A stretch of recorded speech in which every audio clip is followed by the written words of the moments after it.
بسم اللہ الرحمن الرحیم۔ میری والدہ صاحب کا انتقال اسی رمضان میں ہوا۔ ان کی تدفین کے بعد امریکہ واپس جانے کے لیے نکلی تو دبئی میں پھنس کر رہ گئی۔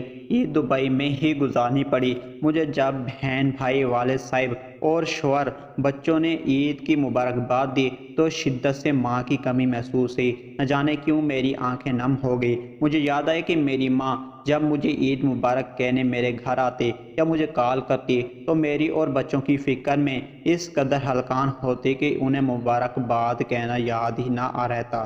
فون پر مبارکباد دیتے تو بچوں کے، میرے اور میرے شوہر کے کپڑے، جوتے اور گھر میں کھانے پکانے کے متعلق پوچھتے۔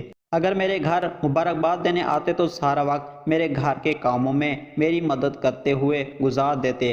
آج جب ان کے بغیر پہلی عید گزاری تو احساس ہوا کہ میری ماں کتنی عظیم تھی۔ مجھے یاد ہے جب میں امریکہ میں بچوں کے ہمراہ دوسری ریاست میں مقیم والدہ صاحب کو ملنے پہنچتی تو یوں لگتا جیسے جنت میں آ گئی ہوں۔ میری واپسی پر میں سو رہی ہوتی تھی جب میرا سامان باندھ کر، میرے بچوں کو تیار کر کے، کھانا کھلا کر میری والدہ مجھے اٹھاتی، مجھے اپنے ہاتھوں سے کھانا کھلاتی۔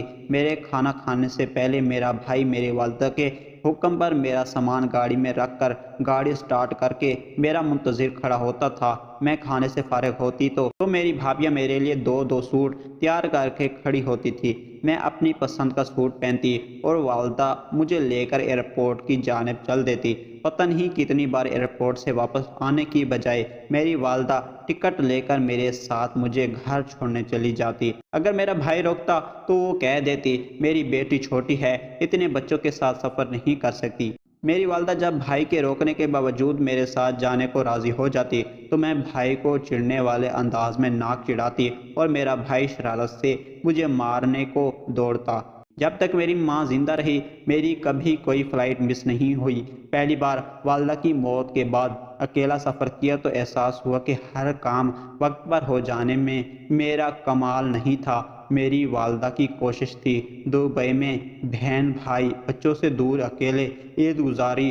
نہ جانے کیوں عید کی ہر مبارکباد نے آنکھیں نم کر دی۔ لوگ ممتا کی مثالیں دیتے ہیں مگر شریعت اجازت دیتی تو میں اپنی ماں کے ساتھ دفن ہو کر ثابت کر دیتی کہ جب ماں مر جاتی ہے تو بیٹی کے لیے دنیا میں رہنا مشکل اور ماں کے ساتھ قبر میں رہنا آسان ہوتا ہے۔ ماں کے بغیر میری پہلی عید کچھ یوں گزری کہ بچے امریکہ میں ہیں، والد صاحب اور بھائی پاکستان میں ہیں، میں دبئی میں ہوں اور دعا گو ہوں کہ آئندہ کبھی زندگی میں ایسی عید نہ آئے۔ پچھلے دنوں سوشل میڈیا پر ایک عرب بچے کی تحریر گردش کر رہی تھی کہ جس پر لکھا تھا کہ ماں مر گئی تو اس کے ساتھ سب کچھ مر گیا۔ ان الفاظ کی گہرائی کو میں آج تنہا کمرے میں بیٹھی سمجھ رہی ہوں۔